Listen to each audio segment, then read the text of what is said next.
உலகெங்கும் இருக்கும் spiritual tax Tamil நேயர்கள் அனைவருக்கும் ஆஸ்ட்ரோ பூர்ணாவின் அன்பார்ந்த வணக்கங்கள். இன்னைக்கு நாம பார்க்கக்கூடிய பதிவு டிசம்பர் மாதத்துல இறுதி கட்ட 30 நாட்கள் எந்த மாதிரியான ஒரு மாற்றத்தை இந்த ஒவ்வொரு ராசி என்பர்களுக்கும் கொடுக்க போகுது.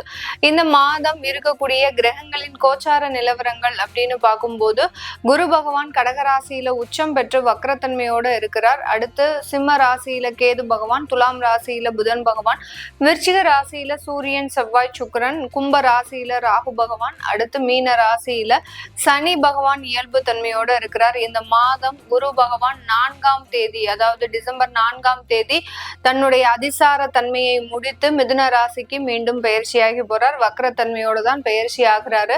அடுத்து பாத்தீங்கன்னா 17ஆம் தேதி, அதாவது டிசம்பர் மாதம் 16ஆம் தேதி சூரியனாகப்பட்டவர் அந்த விருச்சிக ராசியிலிருந்து தனுர் ராசிக்கு பயிற்சியாகி போறார். அடுத்து 7ஆம் தேதி டிசம்பர் மாதம் புதன் பகவான் துலாம் ராசியிலிருந்து விருச்சிக ராசிக்கு பயிற்சியாகி வருகிறார். அடுத்து 8ஆம் தேதி செவ்வாய் பகவான் தன்னுடைய சொந்த ஆட்சி வீடான அந்த விருச்சிக ராசியிலிருந்து தனுர் ராசிக்கு பயிற்சி ஆகிறார். சுக்கிரனாகப்பட்டவர் 20ஆம் தேதி டிசம்பர் மாதம் அந்த விருச்சிக ராசியிலிருந்து தனுர் ராசிக்கு பயிற்சியாகி வருகிறார்.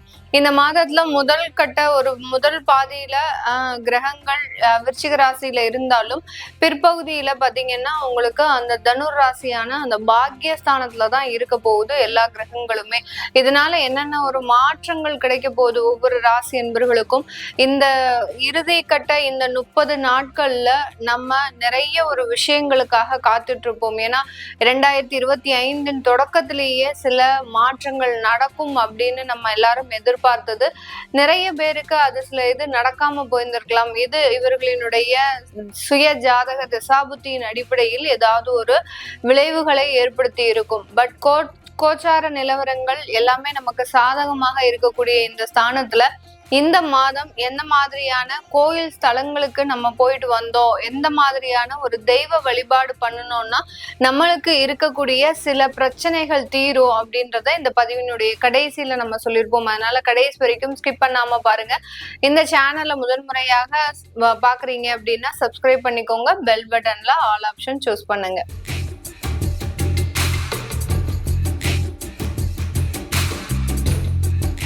மீன ராசி அன்பர்களுக்கு இந்த 2025ஆம் ஆண்டு கடைசி 30 நாட்கள் இந்த டிசம்பர் மாதம் மிக அளப்பரிய ஒரு நன்மைகளை கொடுக்கக்கூடிய ஒரு மாதமாக இருக்கும். உங்களுடைய 10ஆம் இடத்துல சூரியன், செவ்வாய், சுக்கிரன் இந்த 3 கிரகங்களும் பலம் வாய்ந்து இருக்கிறதுனால இந்த டிசம்பர் மாதம் இந்த மீன ராசி என்பர்களுக்கு மிகப்பெரிய ஒரு மன நிம்மதி அப்படின்ற மாதிரியான ஒரு அமைப்புகள் ஏற்படக்கூடிய ஒரு தருணமாக இருக்கும். ஜென்ம சனி இருக்கிறாரே மேடம், அவருக்கு நாங்க பயப்பட வேண்டாமா அப்படின்ற ஒரு கேள்வி இருக்கும். இந்த ஜென்ம சனிலாம் இந்த மீனராசி என்பர்களை எதுவும் பண்ணாது. ஏன்னா உங்களுடைய லாபஸ்தானாதிபதி தான் அவர் உங்களுடைய ராசியிலேயே இருக்கிறதுனால உங்களுக்கு நன்மைகள் தான் நிறைய கொடுப்பாரே ஒழிய இந்த ஜென்ம சனி அப்படின்றது ஒரு பெரிய ஆடம்பர வாழ்க்கையை நோக்கி பயணிக்கும் போதுதான் அதிகப்படியான ஒரு துன்பத்தை கொடுக்கக்கூடிய ஒரு நேரமாக இருக்கும். மீனராசி என்பர்கள் எதுலயுமே ஒரு விருப்போட செயல்பட மாட்டாங்க. அவர்களுக்கு எப்போதுமே வாழ்க்கையில ஒரு பக்தி மார்க்கத்தோடையும் அடுத்து பாத்தீங்கன்னா ஒரு ஞானத்தை தேடக்கூடிய ஒரு நபர்களாக தான் இந்த மீனராசி என்பர்கள் இருப்பாங்க. அதனால இவர்களுக்கு ஜென்ம சனி மிக பெரிய அளவுல பாதிப்பை ஏற்படுத்தாது. இவர்களா அந்த சனி பகவானை ஒன்றும் செய்யாம இருந்தா சரிதான். அந்த அளவுக்கு இந்த மீனராசி என்பர்களுக்கு அவர்களினுடைய ஜென்ம சனி ஒரு பிரச்சனையை கொடுத்தாலும் அதுல இருந்து வெளிவரக்கூடிய ஒரு தன்னம்பிக்கையும் ஒரு திறமை வாய்ந்த ஒரு நபர்களாக தான் இருப்பாங்க. இது மீனராசி என்பர்களுக்கு இந்த டிசம்பர் மாதம் ஒரு தொழில் ரீதியான சில வாய்ப்புகளை கொடுக்கக்கூடிய ஒரு தருணம். நிறைய மீனராசி என்பர்கள் பாத்தீங்கன்னா மீடியா சம்பந்தப்பட்ட துறையில இருப்பாங்க. அதே சமயத்துல ஒரு அட்வைசரி ஒர்க் அப்படின்ற மாதிரியான சில ப்ரொஃபஷனல் ஜாப்ல இருக்கக்கூடிய ஒரு நபர்களாக இருப்பாங்க. இவர்களுக்கு எல்லாருக்குமே அவர்களினுடைய தொழில் ரீதியான நிறைய முன்னேற்றங்கள், தொழில் ரீதியான இருமடங்கு வாய்ப்புகள் இதெல்லாமே வரக்கூடிய ஒரு நேரமாக இருக்கும். மீடியால இருக்கிறீங்க அப்படின்னா உங்களுக்கு பட வாய்ப்புகள், இதனால் வரைக்கும் நாடக நடிகர்களாக இருக்கக்கூடியவர்கள், டிவி சீரியல் அடுத்து பாத்தீங்கன்னா வெப் சீரிஸ்ல நடிச்சு கொண்டு இருந்தவங்களுக்கு பட வாய்ப்புகள் உங்களுக்கு வருவதற்குண்டான ஒரு நேரமாக தான் இந்த டிசம்பர் மாதம் இருக்க போது. அடுத்து திருமண வாய்ப்புகள் சம்பந்தப்பட்ட திருமண வரன்கள் தேடுறதுல கடந்த காலத்துல பயங்கரமான குழப்பம். இந்த மாதிரியான ஒரு குழப்பத்தை இந்த மீன ராசி என்பர்கள் இதுவரைக்கும் அனுபவித்ததே கிடையாது. அந்த அளவுக்கு அந்த வரன்கள் தேடக்கூடிய நேரத்துல பாத்தீங்கன்னா 1-2 குழப்பம் இல்ல, ஒரு 1000 குழப்பம் அந்த வரன் தேடுற முயற்சியவே கைவிடக்கூடிய அளவிற்கு இந்த மீன ராசி என்பர்களுக்கு பல குழப்பங்கள் நடந்திருக்குது. அதுல இருந்தெல்லாம் வெளியில் வரக்கூடிய ஒரு தருணமாக தான் இந்த டிசம்பர் மாதம் இந்த மீன ராசி என்பர்களுக்கு இருக்கும். இந்த மீன ராசி என்பர்கள் தொழில் ரீதியான சில முன்னேற்றங்கள், உற்பத்தி சார்ந்த ஒரு முன்னேற்றங்கள் இதெல்லாமே அடையறதுக்குண்டான ஒரு மாதமாக தான் இந்த டிசம்பர் மாதம் இருக்க போகுது. ஏன்னா 10ஆம் இடத்துல அந்த சூரியன், செவ்வாய், சுக்கிரன் இந்த 3 கிரகங்களும் இருக்கிறதுனால அடுத்து பாத்தீங்கன்னா பாக்கியஸ்தானாதிபதி 10ஆம் இடத்துல, அடுத்து அஷ்டமாதிபதி உங்களுடைய 10ஆம் இடத்துல, இந்த மாதிரியாக கிரகங்கள் அவர்களினுடைய மாற்று தன்மையை ஏற்படுத்துவதனால தொழில் ரீதியான உற்பத்தி சார்ந்த தொழில்களுக்கு நல்ல வரவேற்பு அப்படின்றது இந்த மீனராசி என்பர்களுக்கு வரக்கூடிய ஒரு நேரமாக இருக்கும். உற்பத்தி சார்ந்த தொழில்கள்லாம் எக்ஸ்போர்ட் சம்பந்தப்பட்ட ஒரு அமைப்பை பெறுவதற்குண்டான ஒரு தருணம், அல்லது அட்லீஸ்ட் அடுத்து வெளியூர்களுக்கு, வெளி மாநிலங்களுக்காவது உங்களுடைய ப்ராடக்ட்ஸ் போய் சேருவதற்கு உண்டான ஒரு தருணமாக இருக்க போது. அடுத்து உங்களுடைய ப்ராடக்ட்டுக்கு ஒரு நல்ல ஒரு பிராண்ட் அப்படின்னு உருவாகிறதுக்கு உண்டான ஒரு நேரம், உங்களுக்குன்னு உங்களுடைய ப்ராடக்ட்டுக்கு ஒரு அங்கீகாரம் கிடைப்பதற்குண்டான ஒரு தருணமாகவும் இருக்க போது. ஆன்லைன்ல சேல்ஸ் பண்றவங்க, ஆன்லைன் மார்க்கெட்டிங் பண்றவங்க, இவர்களுக்கு எல்லாருக்குமே காமர்ஸ் சம்பந்தப்பட்ட சில பிசினஸ்ல இருக்கக்கூடியவர்களுக்கு இந்த மீன ராசி என்பவர்களுக்கு பல மடங்கு வருமானம் அதிகரிக்கக்கூடிய ஒரு நேரம். இந்த டிசம்பர் மாதம் நீங்க வச்சு செய்யக்கூடிய, அதாவது உங்களுடைய தொழில்ல நிறைய வருமானம் அடையக்கூடிய ஒரு நேரமாக இருக்கும்.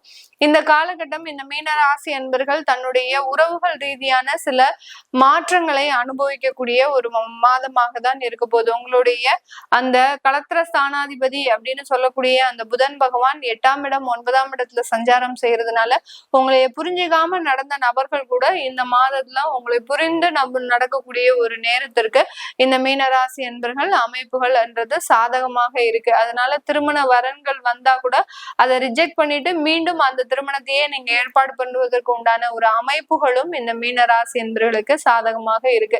இந்த காலகட்டம் வெளியூர் வெளிநாட்டுல இருக்கக்கூடியவர்களுக்கு அவர்களினுடைய வேலையில நிறைய ஒரு மாற்றங்கள், சில பேருக்கு திடீர்னு வேலையை விடக்கூடிய ஒரு வாய்ப்புகளும் வரும். என்னடா இது டிசம்பர் மாசம் எங்களுக்கு வேலை போகுது, 2025 தொடக்கத்துல இருந்து நல்லா தான் போயிட்டு இருந்தது, ஆனா கடைசி எங்களுக்கு இந்த 2 மாதம் சரியாகவே இல்லை, எங்களுக்கு திடீர்னு வேலை இழப்புகள் ஏற்படுது அப்படின்ற மாதிரியாக வெளிநாட்டுல இருக்கக்கூடியவர்கள் ஃபீல் பண்ணக்கூடிய ஒரு அமைப்பு எல்லாம் இருக்கு.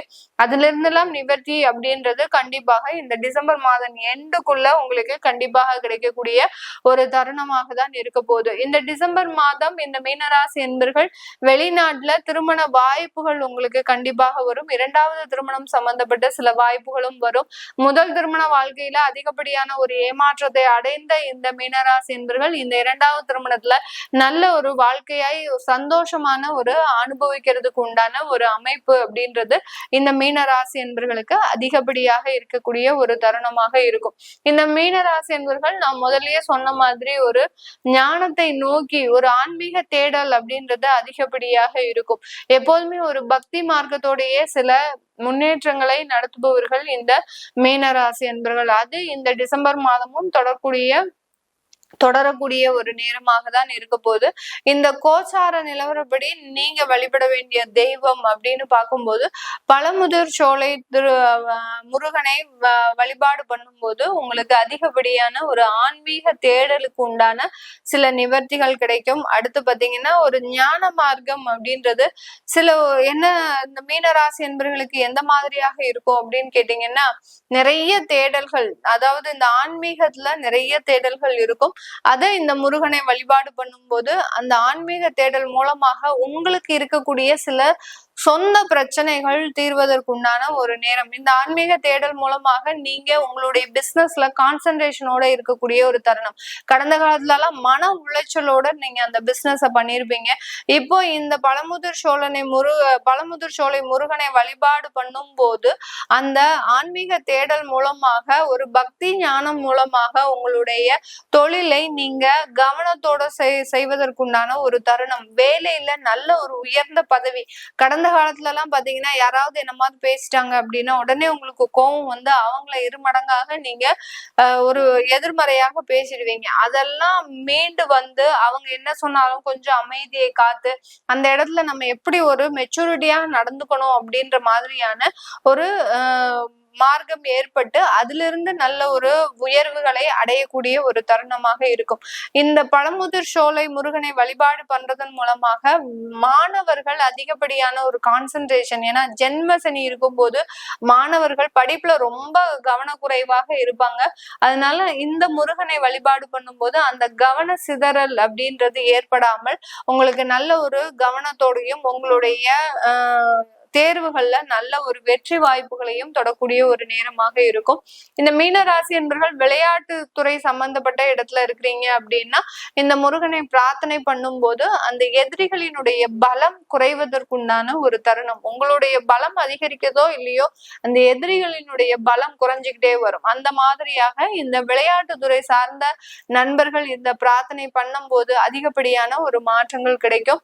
இந்த மீன ராசி என்பவர்கள் இந்த தெய்வத்தை பிரார்த்தனை பண்ணணும்னு நினைக்கிறவங்க அந்த கோயிலுக்கு போகும்போது நீங்க மாதத்துல 2 தடவை தாராளமாக போகலாம். இல்ல உங்களுடைய வீட்டிலேயே வச்சு ஒரு 6 தீபம் ஏற்றி பிரார்த்தனை பண்ணலாம். உங்களுக்கு இருக்கக்கூடிய சில பிரச்சனைகளை நீங்க கீழே கமெண்ட் பாக்ஸ்ல போடும்போது அதற்குண்டான தீப வழிபாடு அப்படின்றத நம்ம சொல்ல முடியும் கமெண்ட் பாக்ஸ்ல. அதனால உங்களுக்கு எதை சார்ந்த பிரச்சனைகள் இருக்கோ, தொழில் சார்ந்த பிரச்சனைகளா, இல்ல குழந்தை சம்பந்தப்பட்ட பிரச்சனைகளா, இல்ல திருமண வாய்ப்புகள் சம்பந்தப்பட்ட பிரச்சனைகளா, என்னன்னு நீங்க கமெண்ட் பாக்ஸ்ல போட்டீங்க அப்படின்னா அது சார்ந்த சில தீப வழிபாடு அப்படின்றத நம்மளால சொல்ல முடியும்.